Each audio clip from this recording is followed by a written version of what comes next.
Olá, tudo bem com vocês? Hoje, dia 333 da nossa leitura da palavra em ordem cronológica, nós vamos ler os capítulos 1 ao 4 do primeiro livro de Coríntios. O apóstolo Paulo fundou a igreja em Corinto e poucos anos depois de deixar a igreja, ele ouviu alguns relatos preocupantes sobre ela. Eles estavam cheios de orgulho e tolerando a imoralidade sexual. Os dons espirituais estavam sendo usados indevidamente e havia um crescente mal-entendido das principais doutrinas cristãs. A igreja de Corinto estava cheia de divisões. Os crentes de Corinto estavam se dividindo em grupos leais a determinados líderes espirituais. O apóstolo Paulo escreveu sua primeira carta aos Coríntios na tentativa de restaurar a igreja de Corinto à sua fundação, que era Jesus Cristo. Paulo exortou os crentes de Corinto a permanecerem unidos por causa da sua devoção a Cristo. Deu instruções à igreja de Corinto sobre o casamento e celibato, comida sacrificada a ídolos, a liberdade cristã, o véu das mulheres, a ceia do Senhor, os dons espirituais e a ressurreição. Paulo organizou o livro de 1 Coríntios para responder a perguntas que os crentes de Corinto tinham feito a ele e para exortá-los sobre a maneira correta de lidar com conduta imprópria e crenças errôneas que tinham previamente aceitado. No capítulo 10 do livro de 1 Coríntios, Paulo usa a história dos israelitas vagando no deserto para ilustrar aos crentes de Corinto a insensatez do abuso da liberdade e do perigo do excesso de confiança. Paulo tinha acabado de advertir os coríntios sobre a sua falta de autodisciplina.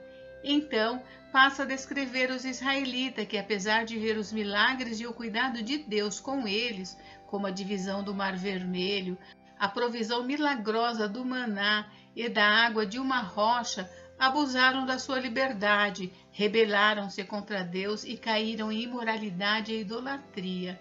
Paulo exorta a igreja de Corinto a observar o exemplo dos israelitas e evitar a luxúria e imoralidade sexual, assim como evitar colocar Cristo à prova e queixar-se. Muitos dos problemas e questões com as quais a igreja de Corinto estava lidando ainda estão presentes na igreja de hoje. As igrejas da atualidade ainda lutam com divisões, imoralidade e com o uso dos dons espirituais. O livro de 1 Coríntios poderia muito bem ter sido escrito para a igreja hoje, e faríamos bem em prestar atenção às advertências de Paulo e aplicá-las a nós mesmos. Apesar de todas as repreensões e correções, 1 Coríntios traz o nosso foco de volta ao lugar certo, Cristo. Amor cristão genuíno é a resposta a muitos problemas. Bem, vamos à leitura? Capítulo 1. Prefácio e saudação. Paulo, chamado pela vontade de Deus para ser apóstolo de Cristo Jesus, e o irmão Sóstenes, à igreja de Deus que está em Corinto, aos santificados em Cristo Jesus, chamados para ser santos, com todos os que em todos os lugares invocam o nome do Senhor Jesus Cristo, Senhor deles e nosso. Que a graça e a paz de Deus, nosso Pai, e do Senhor Jesus Cristo estejam com vocês. Ação de graças. Sempre dou graças ao meu Deus por vocês, por causa da graça de Deus que foi dada a vocês em Cristo Jesus, porque em tudo vocês foram enriquecidos nele, em toda a palavra e em todo o conhecimento. Assim como o testemunho de Cristo tem sido confirmado em vocês, de maneira que não lhes falta nenhum dom, enquanto aguardam a revelação de nosso Senhor Jesus Cristo. Ele também os confirmará até o fim, para que vocês sejam irrepreensíveis no dia de nosso Senhor Jesus Cristo. Fiel é Deus, pelo qual vocês foram chamados à comunhão de seu Filho Jesus Cristo, nosso Senhor. Exortação à unidade. Irmãos, pelo nome de nosso Senhor Jesus Cristo, peço-lhes que todos estejam de acordo naquilo que falam e que não haja divisões entre vocês. Pelo contrário, que vocês sejam unidos no mesmo modo de pensar e no mesmo propósito, pois, meus irmãos, Fui informado a respeito de vocês por alguns membros da casa de Chloe de que há brigas entre vocês. Refiro-me ao fato de cada um de vocês dizer: eu sou de Paulo, eu sou de Apolo, eu sou de Cefas, eu sou de Cristo. Será que Cristo está dividido? Será que Paulo foi crucificado por vocês? Ou será que vocês foram batizados em nome de Paulo? Dou graças a Deus por não ter batizado nenhum de vocês, exceto Crispo e Gaio, para que ninguém diga que vocês foram batizados em meu nome. Batizei também a casa de Estéfanas. Além destes, não me lembro se batizei algum outro. Afinal, Cristo não me enviou para batizar, mas para pregar o Evangelho, não com sabedoria de palavra, para que não se anule a cruz de Cristo. A mensagem da cruz. Certamente, a palavra da cruz é loucura para os que se perdem, mas para nós que somos salvos, ela é poder de Deus, pois está escrito: destruirei a sabedoria dos sábios e aniquilarei a inteligência dos inteligentes. Onde está o sábio? Onde está o escriba? Onde está o questionador deste mundo? Não é fato que Deus tornou louca a sabedoria deste mundo?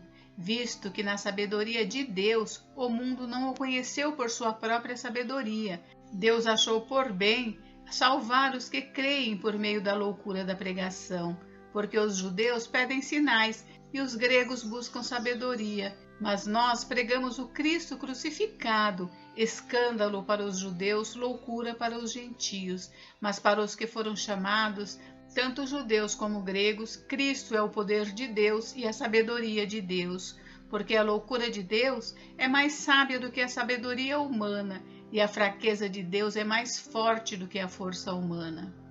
A vocação dos santos.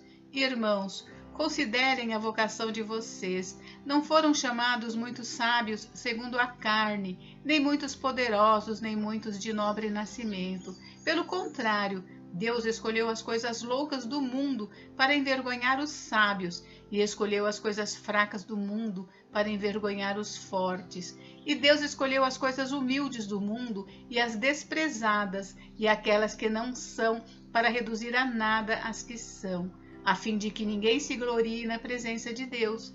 Mas vocês são dele, em Cristo Jesus, o qual se tornou para nós, da parte de Deus, sabedoria, justiça, santificação e redenção, para que, como está escrito, aquele que se gloria, glorie-se no Senhor. Capítulo 2. A mensagem a respeito do Cristo crucificado.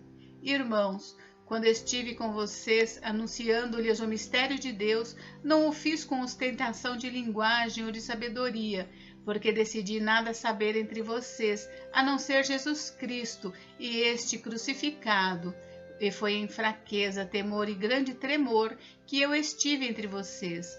A minha palavra e a minha pregação não consistiram em linguagem persuasiva de sabedoria, mas em demonstração do Espírito e de poder, para que a fé que vocês têm não se apoiasse em sabedoria humana, mas no poder de Deus.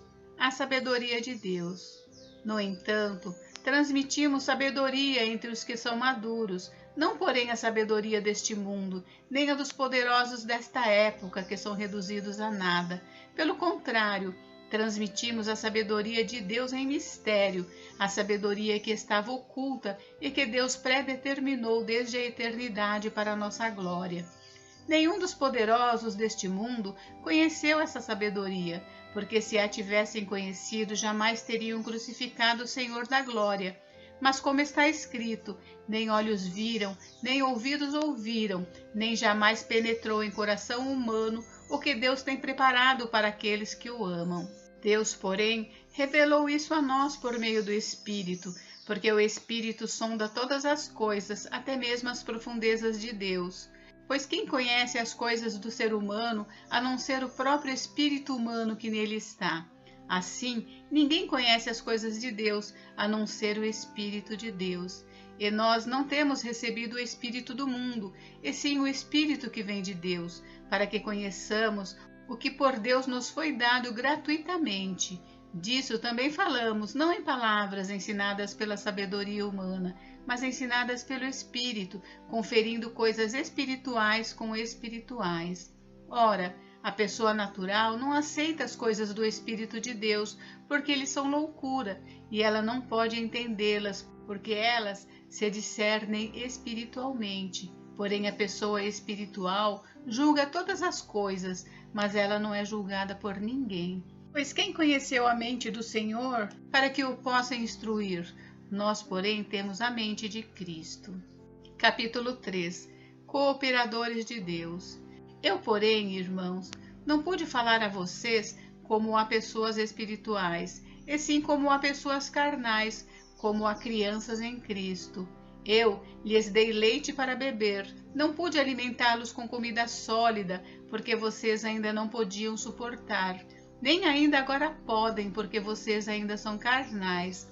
Porque se há ciúme e brigas entre vocês, será que isso não mostra que são carnais e andam segundo os padrões humanos?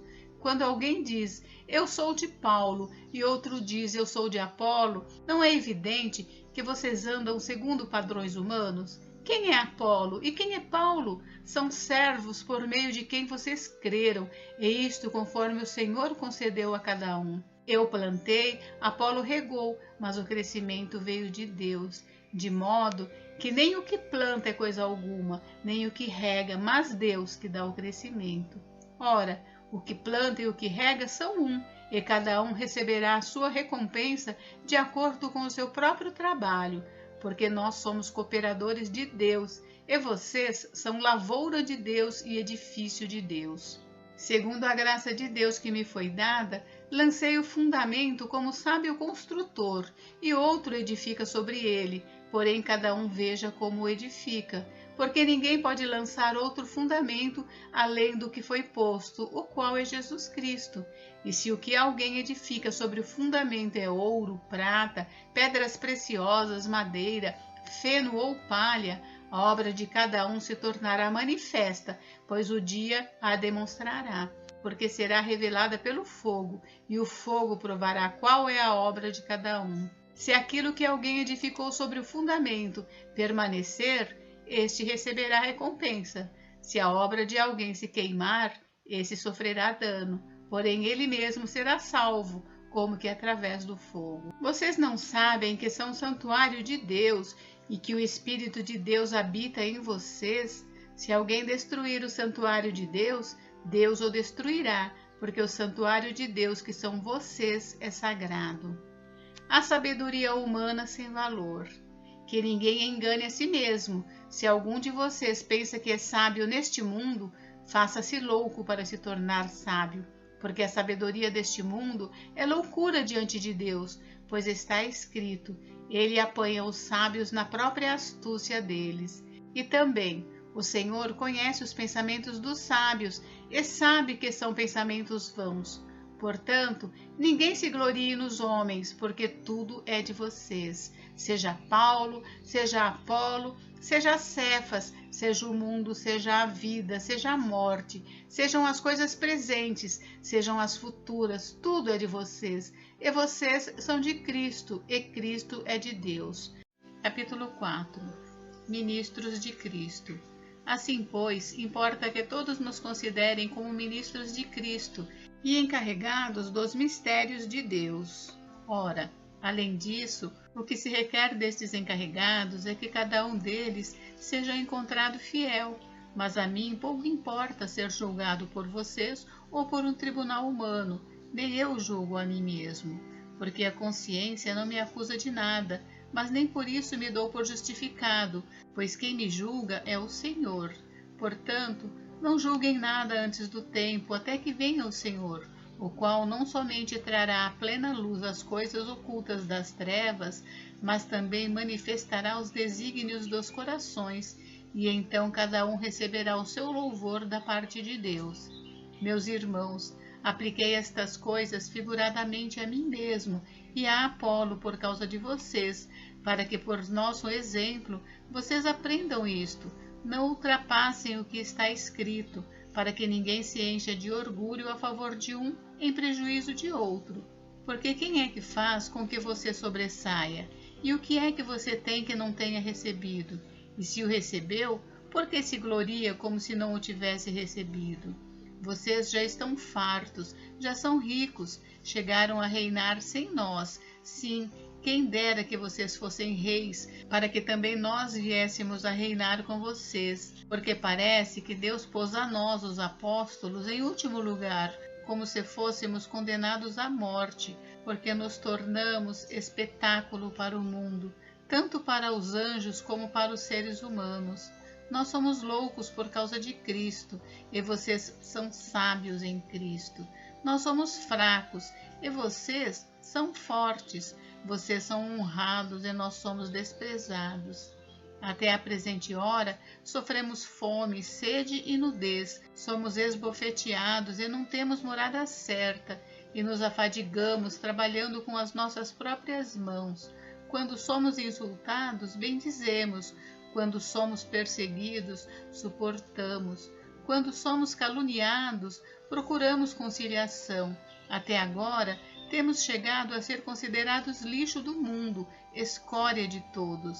Não escrevo estas coisas para que vocês fiquem envergonhados, pelo contrário, para admoestá-los como a meus filhos amados, porque ainda que vocês tivessem milhares de instrutores em Cristo, não teriam muitos pais, pois eu gerei vocês em Cristo Jesus, pelo Evangelho. Portanto, eu peço a vocês que sejam meus imitadores.